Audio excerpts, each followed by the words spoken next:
Ya, selamat datang di podcast kami berdua. Kenapa kami? Karena memang saya ditemani dengan cewek. Cantik Kata siapa? barusan.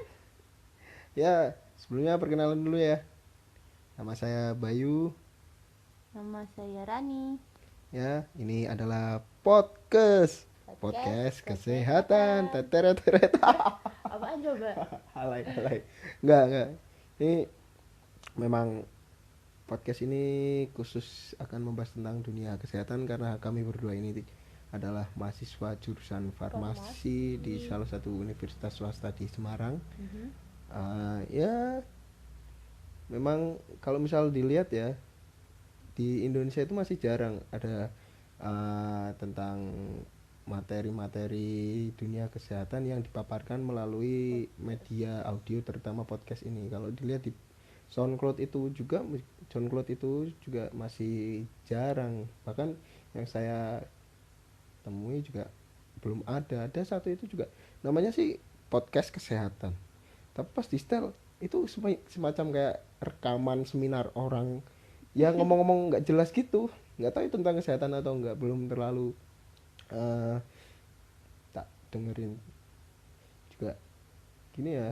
eh, Nantinya podcast ini akan berisi tentang materi-materi tentang kesehatan terutama yang di lingkup farmasi, karena memang kalau dilihat farmasi itu di Indonesia itu sering masih apa ya, masih belum banyak orang yang tahu sih apa itu sebenarnya farmasi. Ya sesungguhnya. Kebanyakan orang-orang masih cuma tahu itu cuma ya farmasi itu ada orang yang tahu obat udah, sedangkan kalau di apotek orang-orang mandang farmasis itu ya cuma Jangan ini, jualin. iya ngejualin kayak ibarat misal ada orang jualan kelontong gitu, ada pembeli minta beras ya diambilin Diambil beras. langsung. Iya, padahal nggak gitu sebenarnya. Farmasi itu banyak apa, farmasis itu ya sebutan dari seorang pelaku farmasi. Mhm. Itu melajari tentang banyak hal bukan tentang obat saja. Jadi itu kalau misal dilihat dari pekerjaannya, sisi kewajibannya itu ada Banyak. tiga, enggak, yang tiga itu yang preventif, Oh, kuratif, sama promotif. Jadi preventif itu ada langkah pencegahan, kuratif itu langkah pengobatan, dan promotif promotif. itu langkah yang promosinya gitu. Terus kalau misal di Farmasi. kuliahnya itu juga Banyak banyak banget. banyak yang dipelajari, kayak bukan tentang cuma obat ya. Obat itu nggak kayak makanan lah. Nggak, hampir seperti makanan ya, bener kan. Iya. Misal, contoh misal ada gudeg, Makanan apa ya lah, gudeg, misal gudeg. Gudeg itu berisi ada bumbu-bumbu sama apa, nangka muda kan. Ya, Nangka muda sama bumbu itu juga sama di obat juga gitu. Misal ada. ada bahan-bahannya lainnya kayak misal paracetamol. Dan itu gak cuma paracetamol doang. Misal contohnya paracetamol itu bahan utamanya, kalau di gudeg kan bahan utamanya nangka muda. Kalau paracetamol Yep. bahan utamanya paracetamol, bahan aktifnya. Terus ada bahan tambahnya juga. Jadi nggak paracetamol berduduk langsung tablet gitu, enggak, ada bahan-bahan Iya, lainnya. yang bisa ngebentuk tablet itu juga. Nah itu yang kami pelajari. Jadi udah kayak chef, chef obat gitu. Tapi kalau misal eh, di apotek, di apotek bukan, di dunia kesehatan itu emang cenderung kebanyakan cewek ya. Mm-mm. Cowoknya aja itu satu kelas, satu angkatanku itu nggak ada 20. Angkatanmu berapa? Karena memang kami beda angkatan ya. Gak mungkin lebih banyak angkatanmu kali. Eh, eh. Emang cowok itu memang nggak tahu kenapa kalau misal sama sama dunia kesehatan itu memang jarang ya. Lebih itu. Mm-mm. Lebih ke teknik apa, soalnya emang kalau yang di dunia kesehatan itu kayak apa sih ya, sebenarnya banyak loh, sebenarnya dibutuhin tuh banyak cowok-cowok yang di dunia apotek. Kalau di farmasi, di apotek, di rumah sakit, apalagi di industri itu sebenarnya dibutuhin tuh banyak cowoknya harusnya. Tapi memang nggak tahu kenapa nih orang-orang kayak kurang. Ayolah kalian tuh yang cowok-cowok masuk ke farmasi agar bisa tahu nggak enaknya kuliah farmasi itu apa. Sumpah nggak enak kuliah farmasi. Iya. Enak nggak? Aku enak-enak aja sih. Bullshit. Gak enaknya mah sama tugas, sama laporan, terus ya gitulah pokoknya. Kalau aku sih sebenarnya nggak enaknya itu bukan karena tugas sama laporan sih, emang tak pikir emang semua Iya. kuliah kan emang ada itu. Cuma yang aku merasa terzolimi di sini, aku tuh seperti orang-orang yang lain. Jadi aku tuh kayak orang umum yang lain. Jadi pengen kuliah farmasi ya dipelajarin tentang obat-obatnya lah, apa sih paling kayak gitu doang kan. Nggak taunya di sini Ternyata anjir. banyak banget. Uh, Wow. nih Mungkin ya hampir 11-12 kayak dokter, cuman nggak terlalu spesifik juga. uh, iya sih dokter, soalnya kan sebenarnya kan kita sama dokter kan juga beda tugas kan. Dokter itu Heeh. cuma sampai tahap diagnosis. Nah kita kan dari diagnosis itu sebenarnya kita kan sebagai yang utamanya kan kita konsultan obatnya. Jadi Mm-mm. apoteker itu sebenarnya tugasnya itu nggak, dokter nggak boleh nentuin mas tentuin obat secara pribadi. Jadi dia nggak boleh, dia pengen obatnya ini dia nggak boleh. Makanya dokter kan nggak boleh jual obat, Iya. harusnya sama kayak apoteker juga nggak Nggak boleh boleh buat nulis. mendiagnosis, nggak boleh meriksa diagnosis yang lebih spesifik. Misal ada orang datang, dia sakit kepala gini gini gini gini, kalau misal cuma langkah-langkah yang kayak pencegahan, kayak yang pengobatan itu masih bisa sebenarnya. Cuma Untuk itu nggak boleh kita mengambil ranahnya dokter, itu nggak boleh. Jadi dokter itu sampai langkah diagnosis, terus sedangkan dia dokter. ngasih resep terus, tapi itu harus Mm-mm. dengan konsultasi dengan apoteker. Dan apoteker itu nggak boleh mendiagnosis penyakit pasien, harus melewati, si pasien itu harus melewati tahap pemeriksaan dokter dulu. Kecuali kalau bawa lab Oh iya bisa. itu bisa. Hasil lab itu nanti apoteker juga harus Bisa ngebacanya sih. harus bisa membacanya, terus nanti ambil kesimpulan itu gimana pengobatan yang dibutuhkan si pasien. Jadi sebenarnya apa sih apoteker itu? Cie. Apoteker tuh banyak lah, bisa kayak ya itu ngebuat obat, terus apa sebagai konsultan kesehatan juga Konsultan bisa. kesehatan juga bisa. Tapi konsultan kesehatan di sini kan lebih spesifik ke obatnya kan, juga ada Iya. konsultan gizi, ada konsultan yang lain. Terus Kalau misal ini kan apoteker sendiri kan itu sebenarnya di, kalau misal bidang kerjanya kan, di bidang kerjanya itu dibagi menjadi dua ada kan, dua klinik ya, sama industri. industri. Mm-mm.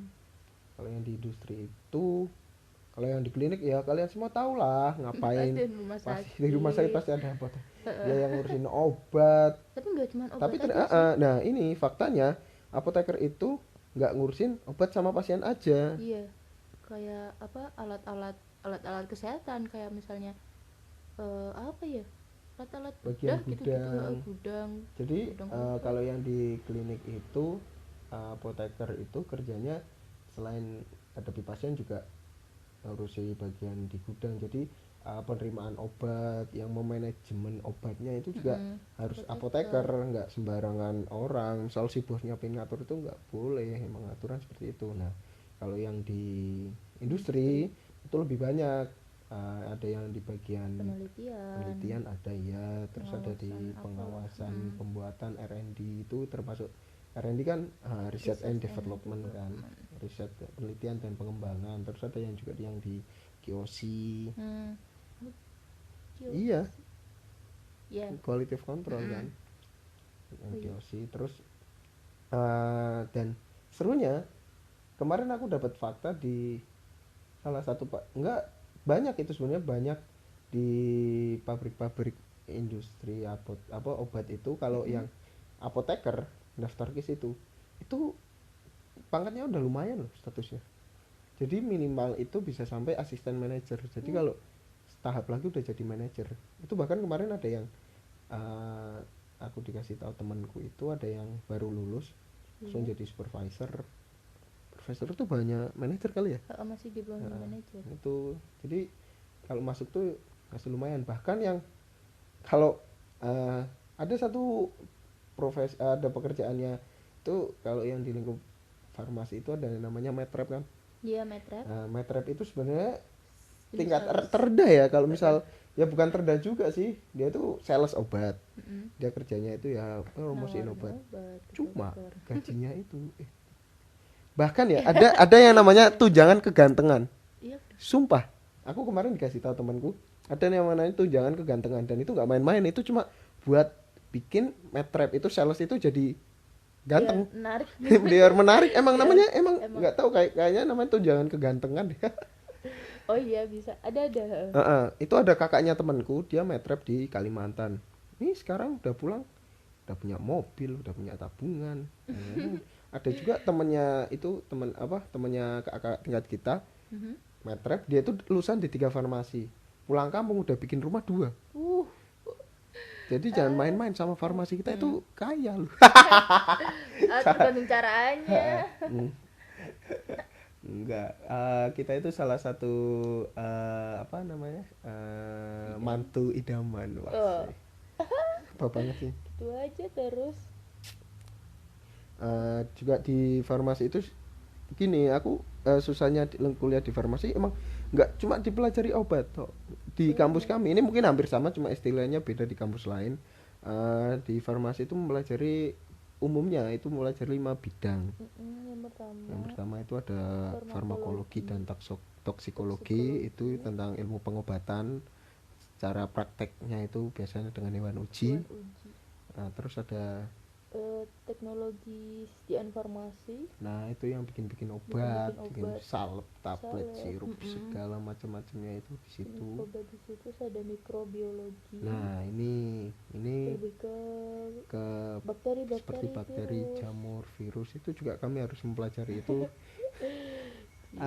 Terus yang sebenarnya aku yang dulu yang sempat mikir ini kayaknya nggak mungkin, apa emang ada di farmasi, cuma aku nggak tahu sekompleks itu, yaitu adalah bidang kimia.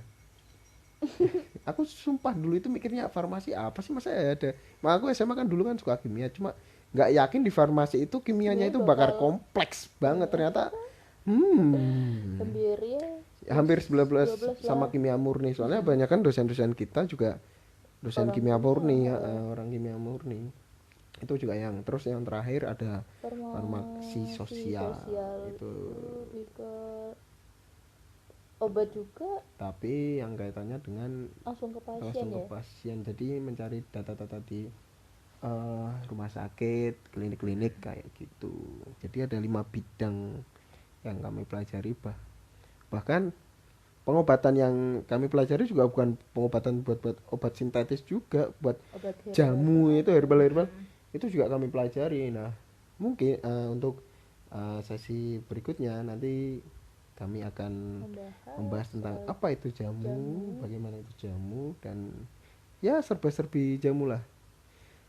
Ditunggu ya postingan selanjutnya.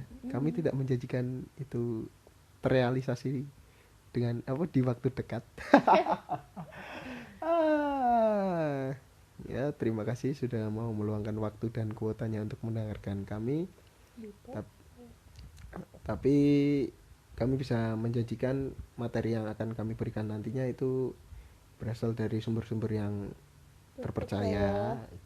Karena nanti kebanyakan akan diambil dari jurnal-jurnal maupun literatur primer seperti makalah, penelitian, hasil penelitian seperti itu. Bukan dari blogspot, jurnal-jurnal, bukan dari blog-blog yang ya seperti itulah, asal kopas. Jadi nantinya masih bisa dipertanggungjawabkan. Yes. Itu aja ya, terima kasih. Oh iya, jangan lupa kalau ingin tahu siapa kami bisa lihat di Instagram saya, yaitu @by_firmaja dan Dinar Asmarani. ya, bye.